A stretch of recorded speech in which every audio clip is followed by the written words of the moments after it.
Hamas کے تعلق سے سنی علماء کا یہاں تک کہنا ہے کہ اس میں یا اس پر عمل دخل زیادہ تر روافظ کا ہے، شیعوں کا ہے، جنہوں نے تاریخ میں کبھی سنیوں کو فائدہ نہیں پہنچایا، سنیوں کو، اسلام کو نقصان پہنچانے کے لیے ہمیشہ غیروں کا ساتھ دیا ہے، صحابہ کی تکفیر کی ہے، نئے نئے مسلک بنائے ہیں، حدیثیں گڑھی ہیں، قرآن کو مجروح کیا ہے، قرآن کو مشکوک بنایا ہے، صحابہ کرام ان کا سب سے اول نشانہ ہے، اور سنیوں کی سے دشمنی ان کے دین اور مسلک کی بنیادوں میں شامل ہے، اس لیے ہمیشہ نقصان پہنچایا ہے، ہمیشہ غیروں کا ساتھ دیا ہے۔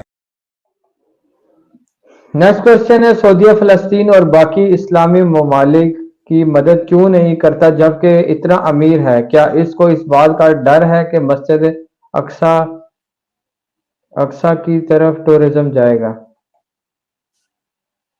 او نہیں، یہ وجہ نہیں ہے، ٹورزم کا مسئلہ نہیں ہے، بس دنیا کے کتے بنے ہوئے ہیں، اور کیا ہے، سیدھی سی بات ہے، دنیا سے محبت ہے، اور جب دنیا سے محبت ہوگی پھر آپ اپنی جان اللہ کی راہ میں دینے کے لیے تیار نہیں ہوں گے، سیدھی سی بات ہے، اپنی کوئی چیز بھی کھونے کے لیے تیار نہیں ہوں گے۔ یہ معاملہ اس لیول تک آہستہ آہستہ بگڑا ہے نا، ایک دن میں تو نہیں بگڑا، تو سیدھی سی بات ہے، بزدلی ہے۔ یہ لوگ کہا کرتے تھے جی ایران جو ہے وہ ایجنٹ ہے اسرائیل کا، ایران امریکہ کا ایجنٹ ہے، آج دلیری صرف ایران ہی دکھا رہا ہے، باقی تو سارے بگی بلی بنے ہوئے۔ آپ کے سارے لیڈرز جن کے اوپر آپ کا بڑا فخر تھا، میں آج پوچھتا ہوں، ڈاکٹر اسرار صاحب تو فوت ہو گئے، ان سے میں اب کیا پوچھ سکتا ہوں؟ ان کے چاہنے والوں سے آج جو ان کی ویڈیوز اپلوڈ کر رہے ہیں، میں ان سے تو پوچھوں گا نا کہ آپ لوگ تو ہمیں بتاتے تھے کہ آپ کے یہاں خراسان سے کالے جھنڈے جانے ہیں، اور آپ طالبان کو وہ جھنڈوں والی سرکار بتا رہے تھے۔ طالبان نے تو ایک بیان بھی ابھی تک نہیں دیا ان کے حق میں، ان کو تو جیسے سانپ سونگ گیا۔ کدھر گئے وہ جناب؟ خلافت قائم ہو گئی تھی۔ طیب اردگان کے بارے میں کتنا لوگ کلیم کرتے تھے، یہاں سارے پولیٹیکل لیڈرز، نون لیگ والے بھی، پی ٹی آئی والے بھی، یہ دو ہی لیڈر ہیں جی، عمران خان اور طیب اردگان۔ تو عمران خان صاحب کا بھی میں نے کوئی بیان ابھی تک تو نہیں سنا۔ خان صاحب کا تو اتنا ہی بیان آتا ہے کہ جی مجھے جناب دیسی مرغی دے دیں آپ جیل کے اندر، ٹھیک ہے جی، میری بیوی سے مجھے ملنے دیں، الیکشن جلدی کرا لیں۔ اب کل بھی وکیل نکلا ہے، میں ایکسپیکٹ کر رہا تھا کہ وہ سب سے پہلے یہ بتائے گا کہ خان صاحب کا کنسرن ہے اس حوالے سے، کہ کیونکہ اخبارات ان کو پہنچ رہے ہیں، اندر سب کچھ مل رہا ہے، صرف لائیو والا معاملہ نہیں ہے، باقی ہر چیز ان کو مل رہی ہے۔ کوئی بیان خان صاحب کا بیان نہیں آیا اسرائیل کے بارے میں، فلسطین کے حق میں کوئی نہیں آیا۔ اس کا مطلب ہے کہ ہمارے لیڈر صرف پوائنٹ سکورنگ کر رہے ہوتے ہیں،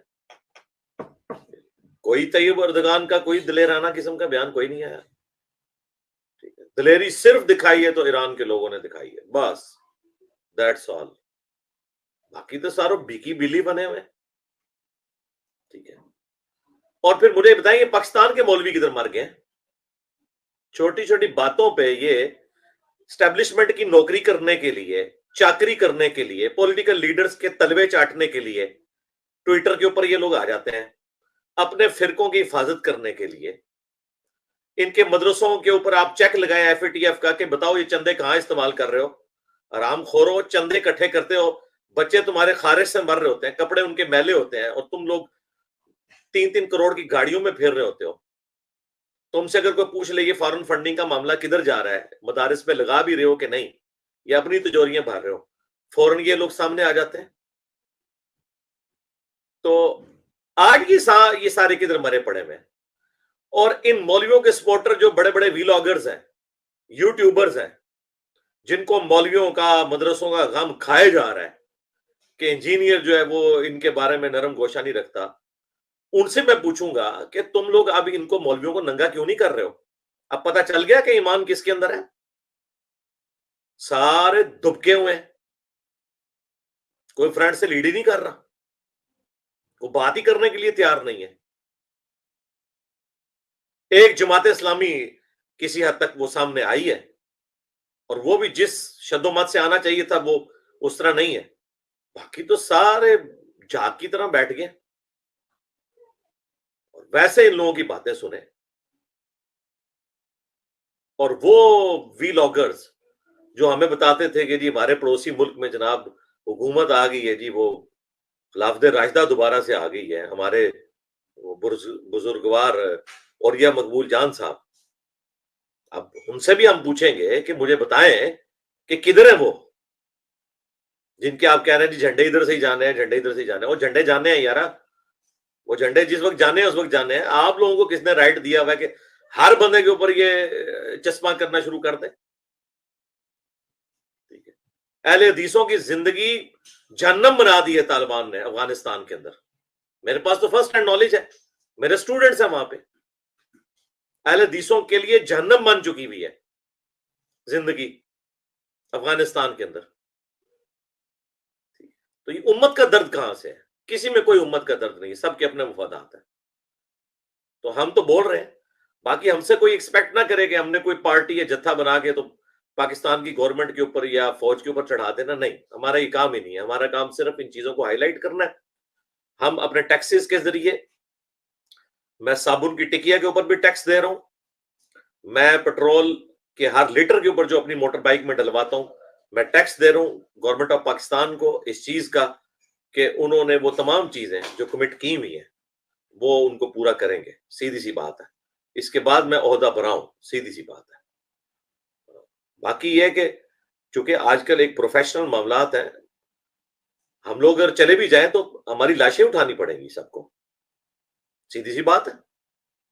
مطلب آج کل جنگیں اس طرح لڑی جا سکتی ہیں کہ آپ ڈنڈے لے کے اور تسبیحیں ہاتھ میں پکڑ کے پگڑیاں پہن کے تو آپ وہاں پہ پہنچ جائیں. اور یہاں لوگوں کا حال یہ ہے کہ لوگوں کو آپ چھوٹی سی بات سمجھائیں، میرے خلاف وی لاگ بنا دیتے ہیں جی خالد ابن ولید کی گستاخی کر دی. یعنی وہ وی لاگ میں نے جو درد سے ریکارڈ کروایا اس لیے کروایا تھا کہ تم لوگ جو ہے یہ جو ہے آ کے وامٹنگ کرنا شروع کر دو. میں نے آپ کو بتایا تھا کہ بھئی صحابہ کرام کے زمانے میں اگر خالد ابن ولید ایک تلوار کے ساتھ آتے تھے، سامنے سے رومن جنرل بھی ایک تلوار کے ساتھ آتا تھا، برابر کا مقابلہ ہوتا تھا. صرف تعداد کا فرق ہو سکتا ہے، لیکن یہ نہیں ہے کہ وہاں سے رومن جنرل کلاشنکوف لے کے آئے اور یہاں سے خالد ابن ولید تلوار لے کے گئے اور تلوار کے اوپر انہوں نے جو ہے وہ گولیاں روک لی ہیں، جس طرح سلطان رائی جو ہے وہ بیلچے کے اوپر گولی روک لیتا تھا. وہ ڈرامہ ہی ہو سکتا ہے. تو اس میں نے کہا تھا آج ہزار خالد ابن ولید بھی آئے اور سامنے سے ایک کلین شیپ یہودی اگر کلاشنکوف لے کے آ جائے اور لیزر گائیڈڈ گن لے کے آ جائے تو اینڈ رزلٹ کیا ہوگا؟ ان کو اس میں سے یہ نظر آیا میں نے خالد ابن ولید کی توہین کر دی ہے. جب مسلمانوں کی ذہنی پستی کا لیول یہ ہو جائے، انہوں نے کیا سائنس میں ترقی کرنی ہے، کیا انہوں نے اپنی اکانومی درست کرنی ہے، کیا انہوں نے امریکہ یا اسرائیل کے مقابلے پہ کوئی فوج لے کے آنی ہے، ان کی سمجھدانی چھوٹی سی ہے. کیوں؟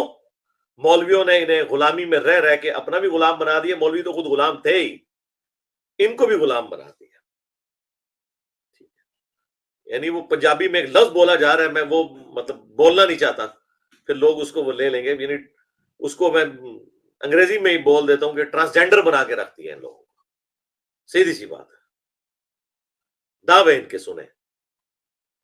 تو الحمدللہ میں نے پورا نیریٹو دیا ہے، پورا سولوشن دیا ہے، ایک ایک بات کو ڈسکس کیا اللہ کے فضل سے. میں نے کوئی مطلب اس میں آر نہیں محسوس کی. لہذا یہ جو لوگ مطلب آ کے بات کر رہے ہیں اور کڑ کے مر رہے ہیں، کڑ کے مرنے کی ضرورت نہیں ہے.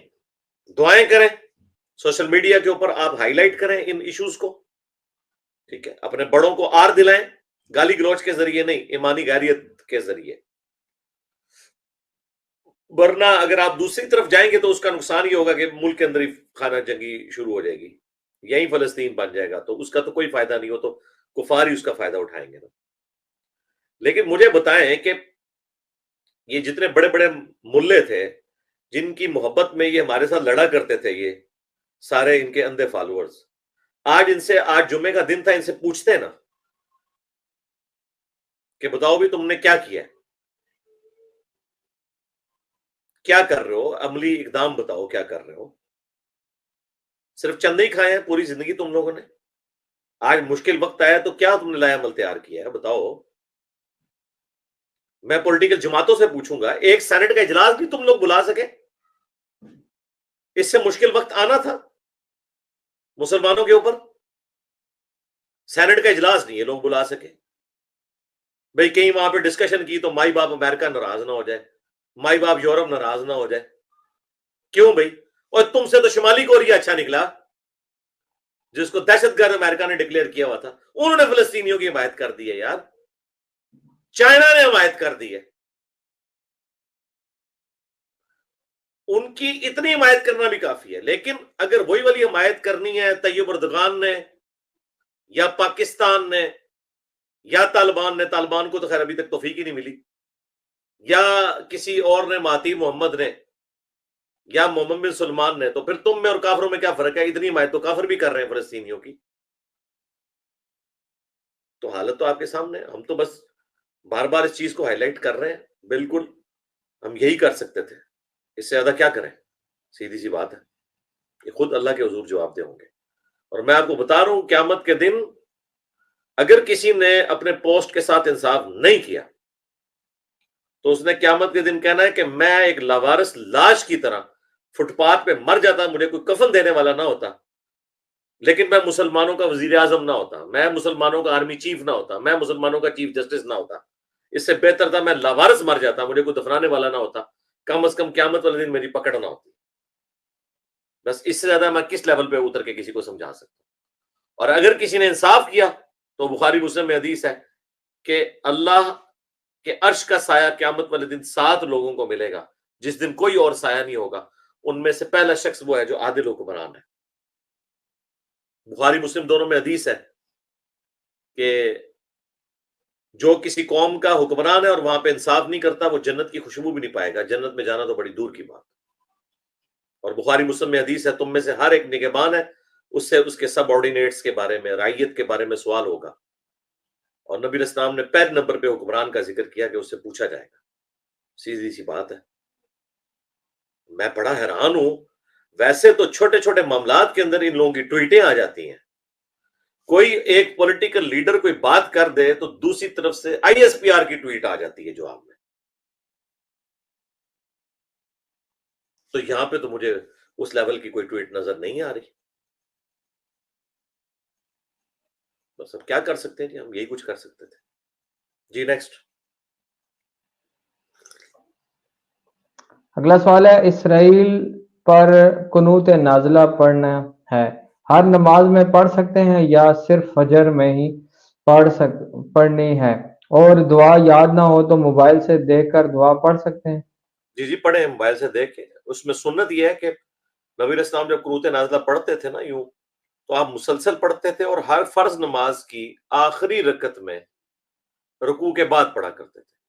5 نمازوں میں آپ پڑھتے تھے ہر فرض نماز کی آخری رکعت میں رکوع کے بعد.